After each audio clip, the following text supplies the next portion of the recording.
Des del grup de treball de salut mental de les biblioteques Bages i Moianès us volem recomanar Vencer el estrés con mindfulness. És un llibre que ens explica històries, exemples quotidians i oportunitats per l'autoreflexió. Ens ensenya tècniques i exercicis per vèncer o dominar el nostre estrès. Aquest llibre és una guia molt pràctica que ens ajuda a sentir-nos molt millor.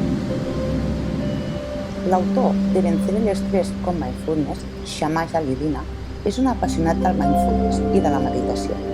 Des de l'any 1998 ensenya els beneficis d'una vida d'atenció plena, tant adults com a infants.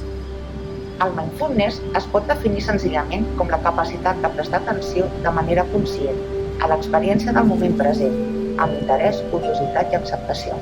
Durant els últims 30 anys, la pràctica de mindfulness o atenció plena està integrant-se a la medicina i psicologia d'Occident. És aplicada, estudiada científicament i amb això reconeguda com una manera efectiva de reduir l'estrès, augmentar l'autoconsciència, reduir els símptomes físics i psicològics associats a l'estrès i millorar el benestar general.